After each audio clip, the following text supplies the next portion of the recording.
నార్మల్‌గా ఇప్పుడు మీరు వీడియోస్‌లో ఓపెన్‌గా మీరు చేస్తున్నారు, మీరు ఒప్పుకుంటున్నారు, మీరు సమాజంలో అలాగే తిరుగుతున్నారు. బట్ చాలామంది అంటే పర్సనల్ లైఫ్‌లో అలానే ఉంటారు. పైకి యాహ్! మాత్రం అవును. పర్ఫెక్ట్ లాగా ఉంటారు. ఇప్పుడు అవును. ఇప్పుడు మనం ఒక ఇంటర్వ్యూ చేస్తున్నాము. మొత్తం ఇంటర్వ్యూ చూస్తున్నారు. అవును. మీరెవరో తెలుసు వాళ్ళకి. అవును. ఎలా తెలుసు?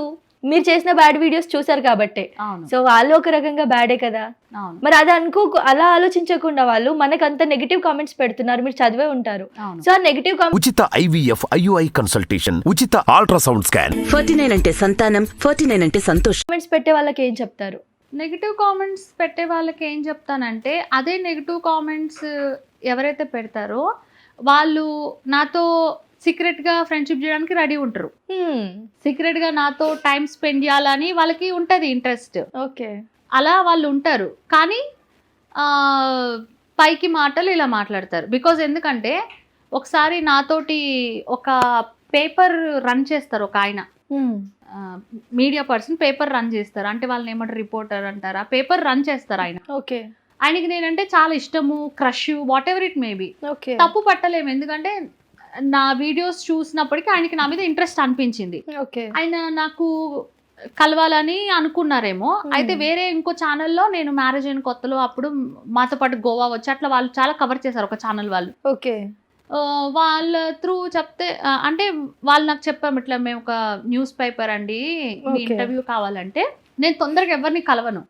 న్యూస్ పేపర్లో రాసుకోవడానికే కదా, ఫోన్లో చేసేయండి ఇంటర్వ్యూ అయిపోద్ది కదా, కలవడం ఎందుకని నేను కలవలేదు. ఓకే. తర్వాత మళ్ళీ వేరే పర్సన్ ఇంటర్వ్యూ అని చెప్పి తీసుకొచ్చారు. తీసుకొచ్చిన తర్వాత షూట్ చేశాను. తర్వాత మెల్లమెల్లగా తెలిసింది ఆ పర్సన్ ఈ పర్సన్. నేను అన్నాను, మీరు ఆల్రెడీ నాకు ఇంతకుముందు కాల్లో మాట్లాడారు కదా, ఇంటర్వ్యూ అన్నారు, ఇప్పుడేమో నాతో రొమాంటిక్ వీడియో చేయడానికి వచ్చారు, రొమాంటిక్ వీడియో చేశారు, అది అప్లోడ్ కూడా చేశారు. ఓకే. మీ ఇద్దరు ఒకటే నాకు ఎందుకు చెప్పలేదు అంటే, కాదు మేడం చెప్పితే మీరు దూరం పెడతారేమో అంటే, అట్లేం లేదండి దాంట్లో ఏముంది అని చెప్పేసి అన్నాను. ఆ తర్వాత పాపం తను చాలా సఫర్ అయ్యారు. ఏదైతే నాతో రొమాంటిక్ వీడియోలో చేసి అప్లోడ్ చేశారు కదా, అప్పుడు ఆయన చాలా హ్యాపీ ఫీల్ అయ్యాడు. అంటే ఎప్పటి నుంచో ఆయనకి క్రష్ అట, మేడం ని కలవాలి చూడాలి అని. కానీ నేను కలవలేదు. షూట్ లో వచ్చేసారు డైరెక్ట్. ఇక షూట్ అయితేనే ఆవిడ కలుస్తుంది అనమాట అని ఆయన షూట్ లో వచ్చి నా పక్కన యాక్ట్ చేశారు రొమాంటిక్ దాంట్లో. చేసినప్పటికీ ఇక వాళ్ళ టీం అందరు ఉంటారు కదా, వాళ్ళందరూ చూసి అందరు అంటున్నారంట, ఏంటి నువ్వు స్వాతి నాయుడుతో రొమాంటిక్ వీడియో చేసావు అది ఇదని. ఇక అతని గురించి గుసగుసలు ఆడుకోవడం అది ఇది అందంట.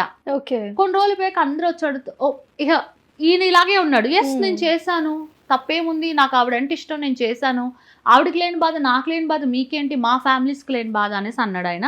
కొన్ని రోజుల తర్వాత అడుగుతున్నాడు, అంటే మాకు కల్పించవా స్వాతిని, మేము మాట్లాడతాము. ఆయన అంటున్నాడు నాతో, ఫస్ట్ ఇలా మాట్లాడారు, వాళ్ళ మనసులో ఏముంది, బయటకు ఎందుకు ఇలా మాట్లాడాల్సిన అవసరం ఏముంది అని చెప్పి. అట్లాగా కొంతమంది అట్లా మాట్లాడతారు. ఈ మధ్య నాతో మళ్ళీ ఒక మూవీకి సంబంధించిన ఆయన, అంటే చాలా పెద్ద రోల్స్ చేస్తారు ఆయన, ఆయన కూడా మాట్లాడారు, మీరు ఇలా ప్రొఫైల్ పిక్ పెట్టద్దు, మీరు ఇలా పెట్టద్దు, అలా పెట్టద్దు, అలా అయితేనే మీకు అవకాశాలు వస్తాయని చెప్పారు.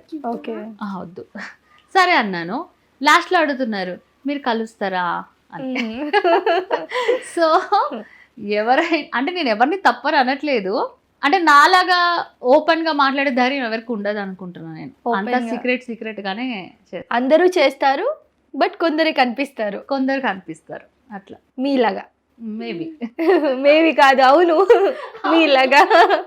సో మీరు ఓపెన్ గా ధైర్యంగా బయటకు వచ్చి చెప్పగలుగుతున్నారు. యా అవును కదా.